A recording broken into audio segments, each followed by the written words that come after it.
Do you want to know how to discipline a child with reactive attachment disorder? I'm Nicholeen Peck, and I teach all about parenting, good communication, how to build strong family relationships, all through the lens of the principle self-government. And in this video, we're talking about reactive attachment.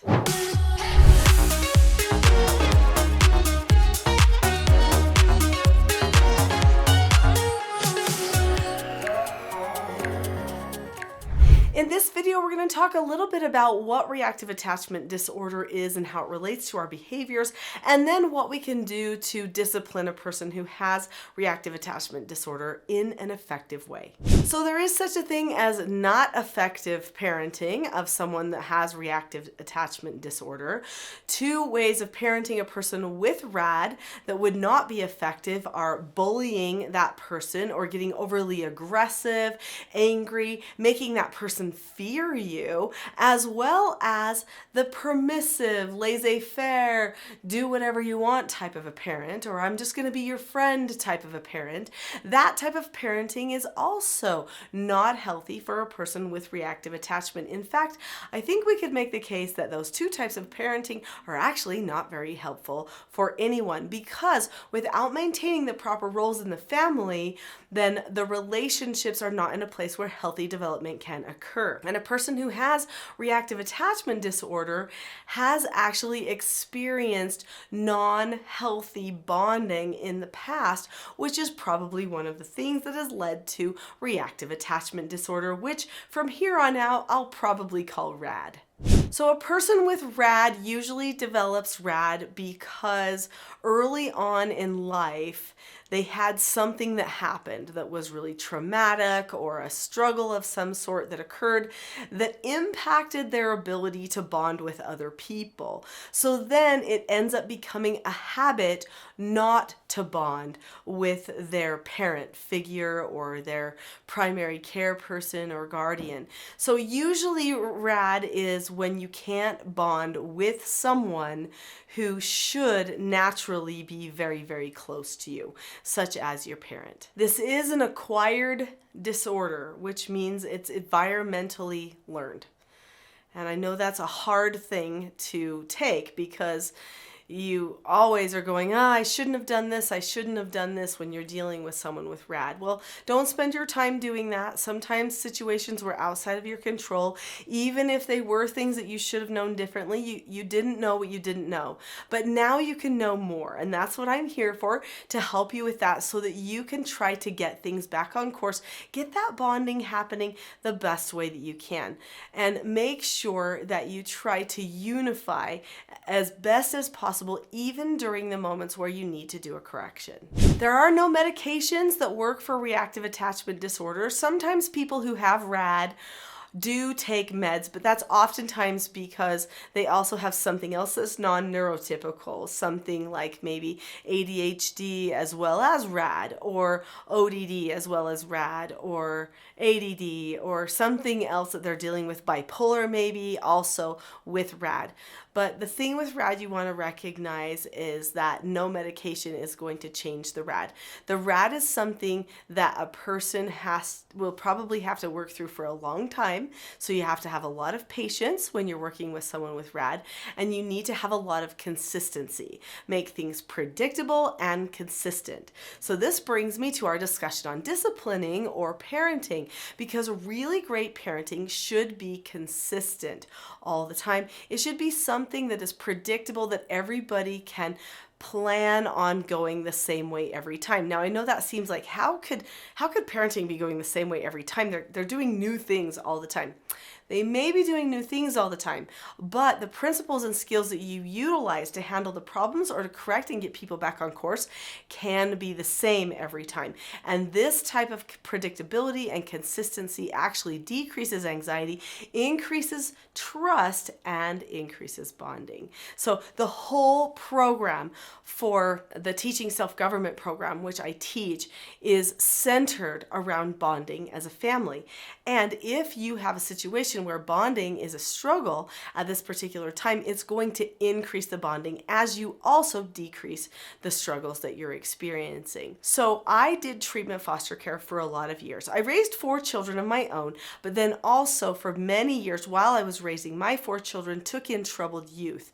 They were all between the ages of 12 and 18 years old, and they all had a variety of things that they were dealing with. Many of them non-neurotypical things like ADHD, autism, ODD, bipolar, but some of them also had things like RAD and things like FAS, things that were processing differences that occurred because of events that transpired in their lives, whether in utero or outside of the womb and after they were born. So let's just talk about what works, okay? The same things that work for autism, bipolar, ADHD also work for RAD, FAS, and guess what? Also totally neurotypical children who don't have any trauma. So all of the things I teach in my Teaching Self-Government trainings and in my courses, they will apply to every child, any type of neurodiversity, as well as any age. So this is really great news for parents who might have a lot of regular neurotypical children, but then one that's not neurotypical or one that's had some trauma, such as the one you might be dealing with RAD. You don't want to just target one child, you want to change an entire environment if you're going to help one child have a change of heart. And that is what self-government is all about. The definition of self-government is being able to determine the cause and effect of any given situation and possessing a knowledge of your own behaviors so that you can control them. So what that means is that you understand cause and effect, you also understand yourself, and you examine how you keep behaving and you make plans for a better future for yourself. So this is super empowering and heart-changing, because the only way a person can learn self-government is by being completely honest with themselves. And right there, that's the recipe for having a change of heart, is being honest and choosing to make a change because you want to. Okay, we're going to get into the discipline techniques that you may want to be using for a child who has RAD and, quite frankly, everyone else that you're working with, because if you use them for all of the people that you're working with the same, not only will it seem fair, but it's going to be easier on you. Let's just be serious here for a minute.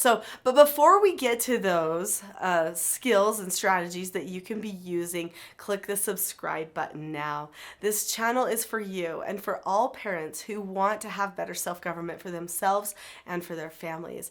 And all the videos that come out on this channel are meant to help you. You're not going to want to miss them, so click subscribe now and don't forget that notification bell so that you also get notified when new videos come out. With RAD, the bond is important, so we always want to be maintaining the bond with everything that we're doing. So the Teaching Self-Government system of parenting starts with creating something called a family vision.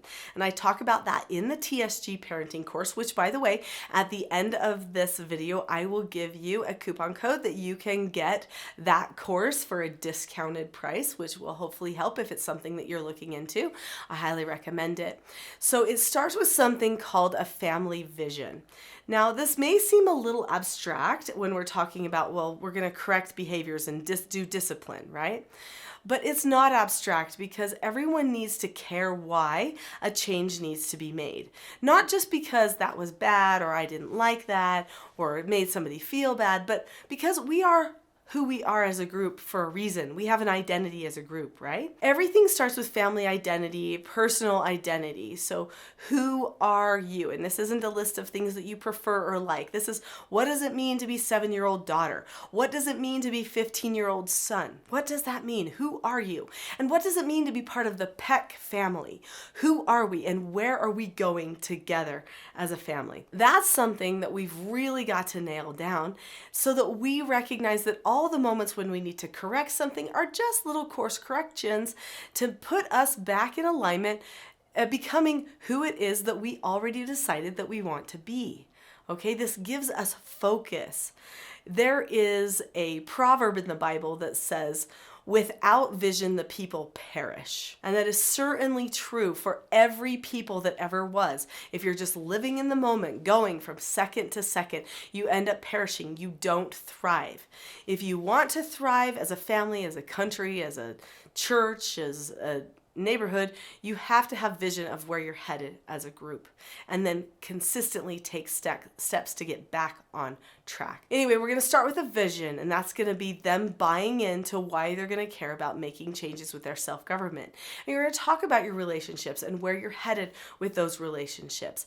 But then after we create a vision of where we're headed as a family, and we get that little part of the bond established in a really deliberate way, even if it doesn't still feel like we're bonding super great, then we talk about skills that the children are going to need for success. So in the Teaching Self-Government Parenting course, I share 4 basic skills for success. They take care of 99% of behavioral problems. Those 4 basic skills are following instructions, accepting no answers and criticism, accepting consequences, and disagreeing appropriately. When a person learns all of those 4 basic skills, that literally takes care of almost everything. I know that sounds crazy, but each one of those skills has steps associated with them that zeroes in on every problem a person might experience. And then after a person learns those 4 basic skills, then they're ready to learn the parent skills. You heard me correctly. Even the children learn the skills that the parents learn. So there are no surprises in this, which is great, because a person who's been through trauma or who's had a hard time bonding, they become very defensive about all kinds of things. They don't know what they can trust and not trust. Their anxiety levels are higher. So what they need is predictability, okay? So if they know exactly what you're going to say when they're corrected, and they know there's no emotional trauma or bullying that's going to happen, no fear, they don't need to worry. They can feel like being corrected is totally safe, but it can also be totally firm and totally consistent. If there is one thing I tell parents, is you've got to be consistent. If you're going to teach a person to have self-government over themselves, you have to be consistent. You've got to correct it every time. Don't let it go sometimes because you're not in the mood, or you're too tired, or because so-and-so just did it and you don't want to correct everybody. You have to have a consistency. You have to decide, this is what I'm meant for. It doesn't wear me out. I'm okay with it. And it's not going to wear you out if it's not emotional. If you are calm, then you will not get worn out. There is a way to do corrections that are very consistent and firm and calm all at the same time.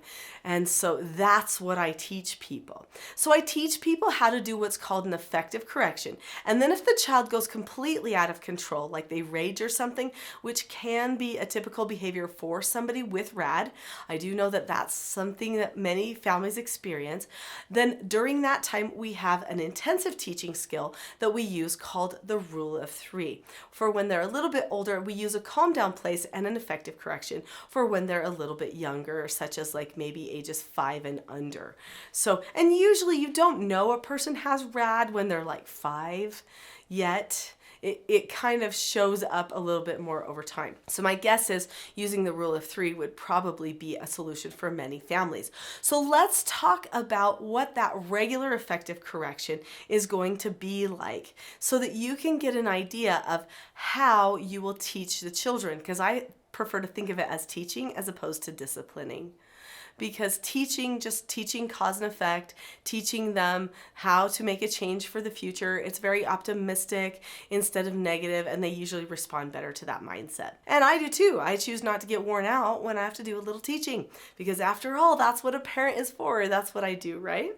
So what you do, step number 1, is describe the situation. So I've taught myself to say the word just now. So this cue phrase, just now, reminds me to describe what's going on instead of reacting to what's going on. So I say, just now, I gave you an instruction and you didn't keep a calm face, voice, and body. Instead, you rolled your eyes and you wouldn't look at me. So that's not having a calm face, voice, and body, and shows me that your heart right now is trying to be disconnected from me, and maybe that you're not having an openness or a willingness to listen and learn from me, which is what I'm trying to do, is teach you through these instructions. Okay, so what I did was a description right there. I even showed a little bit about what they did, and do that only if you can not make fun of them. And then the next thing I did was I gave a rationale for why that's not such a good idea, right, to do it the way that they did. And then I describe what they should have done. So I say what you should have done is you should have kept a calm face, voice, and body. And when you choose to keep a calm face, voice, and body, you're actually happier. So now there's a reason for why they should have done it the right way, right? So we always want to be going to the heart, helping them have buy-in in the heart. Okay, so then after that, I tell them what they earned. So it's their self-government. I don't give them consequences. They earn them, and they know what they are ahead of time. So no surprises there. So I would say, because you chose not to keep a calm face, voice, and body and follow instructions, then you have earned an extra chore, okay? Now they know the skill for how to accept a consequence. So hopefully they just do right then. Then they will go and they will do their extra chore. They'll check back, and then we practice things the right way, looking at each other the whole time.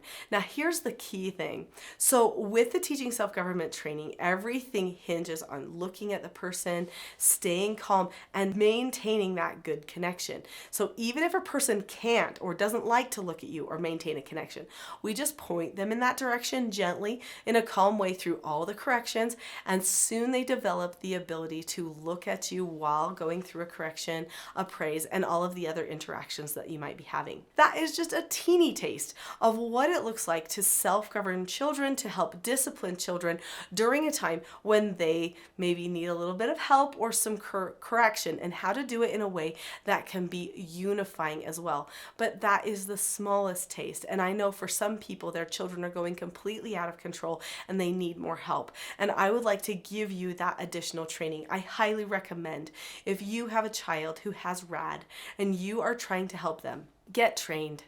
Get trained on how to teach them self-government and how to have better self-government yourself. If you join the TSG parenting course, then you will have access to me. You'll also have all of the modules to learn all of the stuff. You'll get 4 coaching calls with one of the mentors that I've certified, and weekly I have calls where I answer everybody's questions that are going through the course and that are wanting help, and those are golden. I answer questions about everything under the sun there. You will not want to miss that. So get the questions that you need answered, get the help that you need, schedule a one-on-one meeting with me if you feel like you need it. There is no reason that you can't have some relief, and that your child can't have some relief, and that you can't have better bonding. It may take a little bit more time because of the patterns that are established and maybe a little bit of trauma, but it is possible to fix things and get things going in a good direction. I know, because I have parented children with RAD, with all the foster parenting that I did. To get the course, I told you I would give you a discount on it, right? So you can get a discount on a course with the coupon code CALMNESS. Okay, CALMNESS. That's the coupon code. The link to the Teaching Self-Government course or TSG parenting course is teachingselfgovernment.com/TSG-parenting-course. So go to that link right now, type in the coupon code, get a good discount off of there, and then let's get started on helping you develop the skills and principles you need to help your loved one with RAD. I'll see you there.